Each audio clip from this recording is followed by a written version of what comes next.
Rebienvenue dans le show du podcast Accès Succès. Aujourd'hui, je te parle des différents paliers de croissance, mais spécifiquement comment traverser les différents goulots d'étranglement. Parce que oui, passer d'un demi-million de chiffre d'affaires, mettons, à 5 millions de chiffre d'affaires, tu vas vivre des paliers. Et à chacun des paliers, il va y avoir des goulots d'étranglement. Donc, une forme de stagnation, ralentissement, où on va sentir que on n'est plus dans la même game quand on s'apprête à changer de palier. Alors, je vais traverser ça avec toi aujourd'hui. Je vais t'expliquer un petit peu, dans un premier temps, comment reconnaître ton palier, c'est quoi les signes, les symptômes et comment passer d'un palier à l'autre. Encore une fois, super concret. Je te présente ça dans un instant. Mais juste avant, si tu me découvres pour la première fois, je me présente. Je m'appelle Karen Roy. Je suis coach d'affaires. J'aide des entrepreneurs à bâtir des équipes et des systèmes performants pour structurer ta croissance, mais surtout pour t'aider à sortir des opérations. Donc, on va d'entrée de jeu. Et en fait, si tu me découvres pour la première fois, je t'invite à t'abonner à la chaîne et à écrire des commentaires. J'aime toujours ça, vous lire. Donc, c'est quoi un palier? Un palier, c'est vraiment la zone où ce que ton entreprise, ça va bien, ça roule correct, tu sais, elle a ses façons de faire que tu co-construit au travers du temps. Mais donc, tu sais, ça va bien, ça livre, l'argent est là, tu fais tes comptes, tout est correct, mais on a l'impression qu'on a atteint un certain plateau. Hein? On n'est pas capable de penser à la prochaine étape sans upgrader quelque chose dans l'entreprise, un système ou de faire un changement qui est un peu challengeant, là, tu sais, qui va nous sortir de notre zone de confort.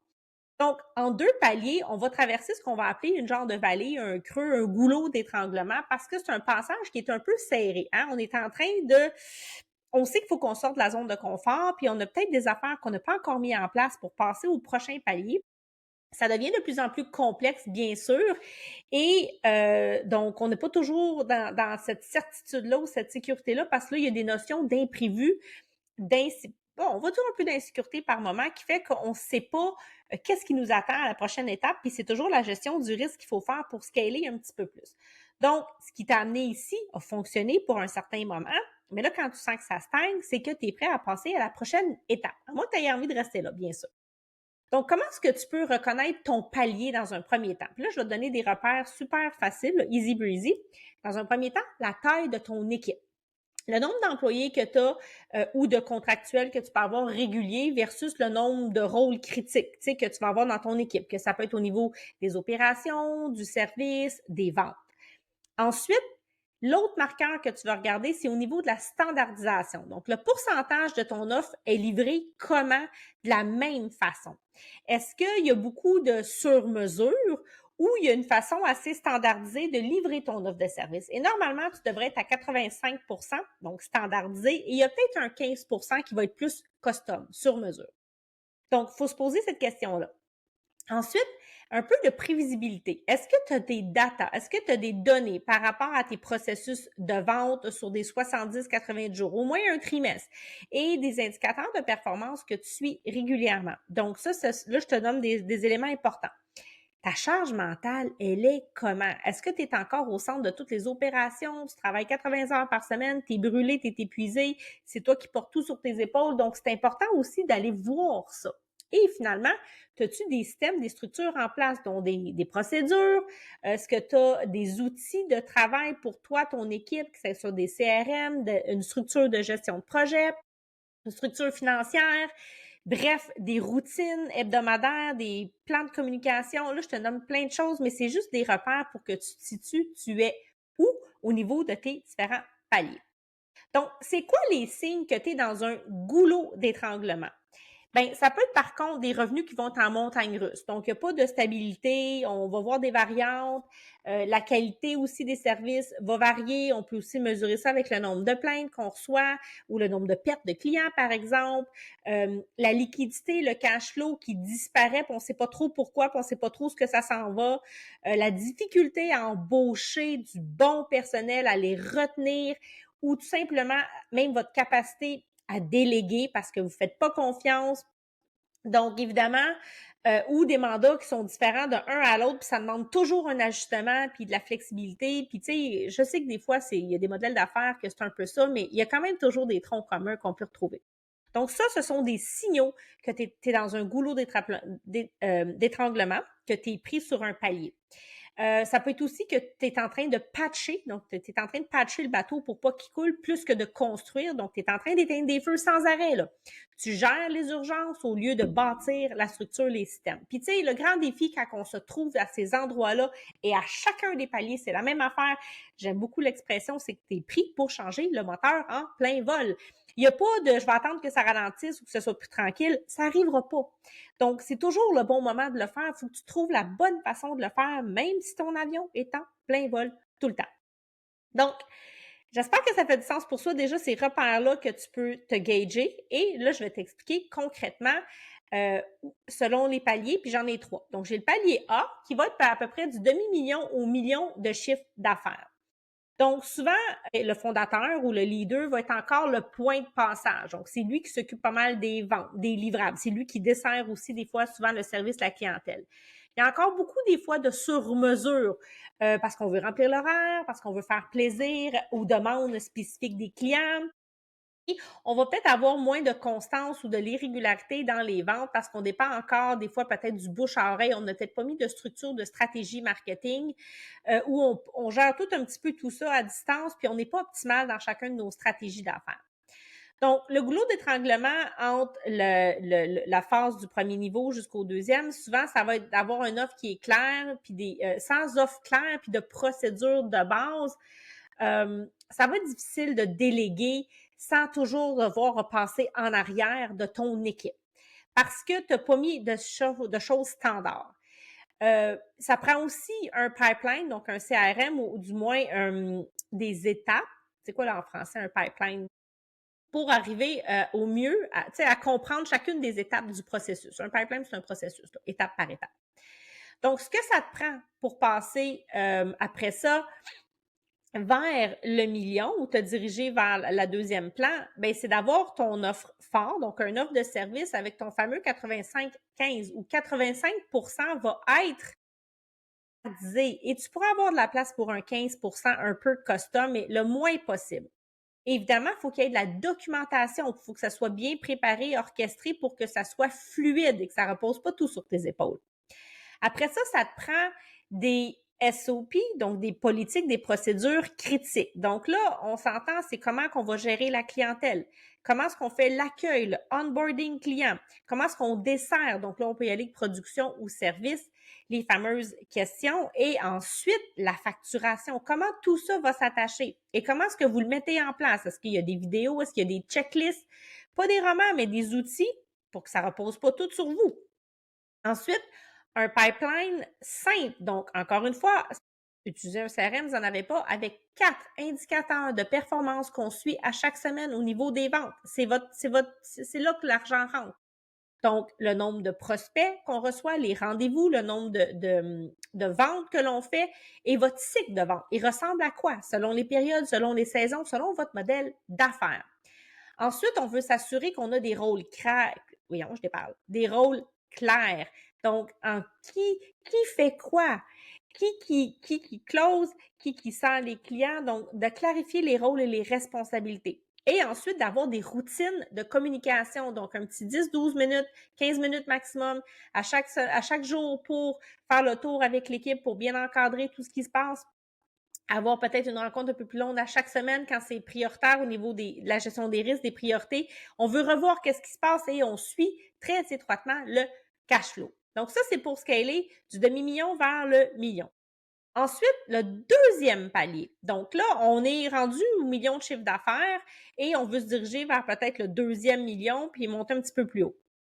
Donc, généralement, ce qu'on va se dire, ce qu'on peut vivre quand on est rendu là, c'est qu'il va y avoir de la variabilité dans la qualité. Donc là, on a mis en place les structures de base, mais au niveau de la qualité entre les projets, on peut voir un essoufflement au niveau de certaines personnes plus qualifiées, plus seniors, et on va se ramasser à embaucher à la dernière minute.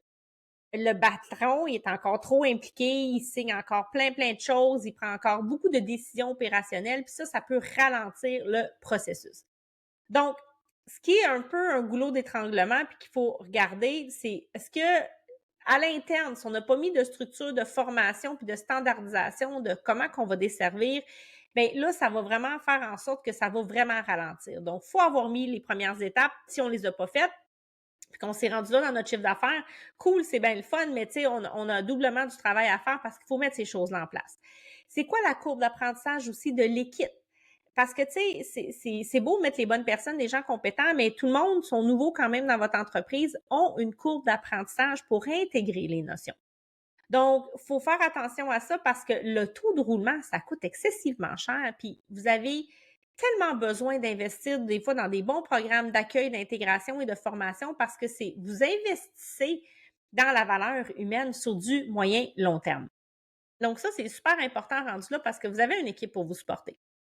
Ensuite, encore une fois, il faut travailler plus en mode prévision. On veut planifier le prochain trimestre et non en train d'éteindre les feux du mois, du moment puis de la journée.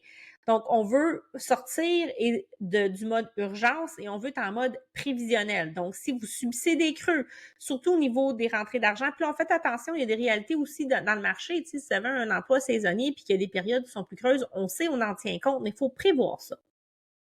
Donc, qu'est-ce que ça vous prend pour penser au prochain palier, pour pas rester pris dans ce goulot d'étranglement? Ça vous prend un programme de formation à l'interne. Là, vous devez avoir soit des capsules vidéo, soit des gabarits, soit des procédures, soit des petites... Bref, vous devez mettre de quoi en place pour qu'à chaque fois que vous intégrez, vous puissiez soutenir la montée en compétences de vos employés. Vous allez devoir investir dans leur développement. Ça fait partie de votre responsabilité, donc vous devez mettre ça en place. Ensuite, vous devez standardiser vos livrables. Donc, est-ce qu'on a des templates, des gabarits qui existent? Et soit dit en passant, ça, c'est le genre de structure et de soutien, d'outils que j'offre dans mes accompagnements. Hein. Dans mon accompagnement fort, c'est exactement ce que je fais avec mes clients et je fournis toute cette structure-là et ces outils-là pour vous éviter justement de vous compliquer la vie puis pour que vous puissiez changer plus facilement votre moteur en plein vol. Donc, je tiens à faire la parenthèse. Mais vous devez avoir aussi des critères, établir vos critères de qualité et de définir concrètement comment vous allez desservir votre clientèle, vos services. Après ça, on a besoin d'un tableau de bord. Là, on veut savoir où est-ce qu'on s'en va. On veut être capable de suivre facilement tous nos marqueurs, que ce soit la performance de l'équipe, la performance financière, ça peut être la performance de votre stratégie marketing. On veut commencer à suivre. Je veux que vous commenciez à vous voyez là, comme le boss là, qui est plus en train de tout faire lui-même, puis qui regarde son rapport, là, puis qui est capable de voir qu'est-ce qui est en train de se passer, puis est capable d'analyser, d'interpréter ça, puis de mieux, après ça, encadrer le restant de l'équipe ou l'équipe de gestionnaire qui est sous sa responsabilité. Parce que rendu là, pour sortir des opérations, vous avez besoin d'avoir des leaders en dessous de vous qui vont être capables de gérer aussi à votre place les opérations. Et ça va être votre job, votre rôle de former ces gens-là. Donc, vous devez vraiment vous extraire du plancher. Donc, ensuite, on regarde notre tableau de bord, bien sûr, avec les marges, l'équipe, tout ce que je vous ai nommé. Après ça, comment est-ce qu'on dessert? Donc, c'est quoi, comment est-ce qu'on nomme le service et comment est-ce qu'on soutient le développement de l'équipe pour qu'elle soit autonome? Donc, autonome, ça veut dire qu'elle se responsabilise, ça veut dire qu'elle est capable de prendre des initiatives, certaines décisions dans le respect du carré de sable que vous allez leur avoir donné, puis ils ne sont pas toujours en train de poser des questions à quelqu'un pour avoir les réponses. Donc, ils ont aussi le réflexe d'aller utiliser les ressources que vous mettez à leur disposition pour devenir autonome. Donc, s'ils ont des questions, ils savent où trouver la réponse en gros. Et enfin, vous devez avoir un plan de capacité. Donc, vous devez avoir un pool d'employés suffisant. Et tenez compte après ça, plus que vous grossissez, qu'il y a des absences, qu'il y a des maladies, qu'il y a des maternités, qu'il va y avoir toutes sortes de situations. Et on peut penser qu'il faut avoir toujours le nombre suffisant de personnes dont on a besoin pour pas toujours devoir avoir des plans de dernière minute quand c'est possible. Donc, évidemment, il y a une corrélation étroite à faire avec votre structure financière parce que c'est des salaires quand même que vous devez payer, mais vous devez toujours avoir cette latitude-là le plus possible d'avoir les ressources dont vous avez besoin et de ne pas vous ramasser en catastrophe. Alors ça, c'est pour le deuxième palier qui nous amène du million au 2 millions de chiffre d'affaires. Et là, après ça, le troisième palier qui est de 2 millions à peu près à 5 millions de chiffre d'affaires. Et là, c'est encore plus complexe parce qu'on va multiplier les différents goulots d'étranglement, mais par secteur, département, si on peut dire. Donc, le département des ventes, le département des services, le département des finances. Là, c'est tout ça qui se passe en même temps. Alors, vous devez être capable, vous devez avoir une équipe de gestion qui est capable de gérer tous ces petits goulots-là. Et là, chaque département devient quasiment une mini-entité, comme si c'était des mini-entreprises que vous devez gérer individuellement, parce que là, chaque entité a sa grosseur à elle aussi. Donc, ça amène évidemment, et vous allez ressentir une complexité de coordination. Vous nagez entre la stratégie puis les feux à éteindre, puis ça se peut que d'une direction à l'autre, il y ait des variables aussi au niveau de où il se situe. Donc, c'est un petit peu plus complexe, c'est un nouveau défi. Donc, comment est-ce que on se sort, en fait, ce goulot d'étranglement-là? Comment vous allez le voir? C'est que, en fait, il n'y aura pas de structure d'opération et là, vous allez vraiment être le goulot d'étranglement si vous ne mettez pas ça en place. Donc, les autres étapes d'avant sont nécessaires, sont cruciales. Et si vous êtes rendu là rapidement et que vous n'avez pas mis ça en place, je n'ai pas dans à croire si vous êtes brûlé, épuisé, puis que vous avez l'intention ou le désir de mettre la clé dans la porte parce que c'était pas ça que vous vouliez. Donc, il y a des solutions, c'est vraiment ce que je tiens à dire. Donc, ça prend une structure d'opération, ça prend une équipe de gestion, ça prend, tu sais, vous devez sortir vraiment là, des opérations, vous devez déléguer ça à d'autres personnes en leadership. C'est impossible de penser d'aller dans ces niveaux-là sans mettre en place des opérations, des politiques, des procédures et de suivre aussi vos indicateurs clés de performance, donc de résultats, pas juste des indicateurs de mesure. Donc, pour solidifier cette structure-là, pour arriver dans ce modèle d'affaires-là, avec ce chiffre d'affaires-là, il faut avoir vraiment aussi des gestionnaires à la tête de ces opérations-là. Il faut aussi orchestrer la capacité, les détails, la qualité. Donc, il faut vraiment naviguer dans ce niveau de complexité-là. Il faut aussi être capable de vraiment suivre étroitement son tableau de bord et d'aligner après ça les ventes avec tout le reste de la structure. Parce que si on augmente les ventes, le volume, ça a un impact sur chacun des autres directions. Donc, il faut aussi coordonner de façon transversale tout ce degré de complexité-là et vraiment, comme je disais, à chaque trimestre, suivre les objectifs de résultats qu'on va s'être donnés, les OKR qu'on appelle. Il faut aussi commencer à penser à automatiser. Là, l'humain, c'est le fun, on en a besoin, mais il y a plein de technologies aujourd'hui qui nous permettent d'optimiser le temps. Donc, c'est des investissements parfois financiers qui sont pas toujours récurrents, mais que ça vaut la peine de le faire parce qu'on va économiser beaucoup au niveau de l'humain. Le risque d'erreur va diminuer et ça va simplifier votre travail. Donc, les CRM, des structures de gestion de projet, tous les systèmes de structure de finances, d'achat, d'inventaire. Donc là, on veut vraiment commencer à mettre ces systèmes-là en place. On en a besoin si ce n'est pas déjà fait.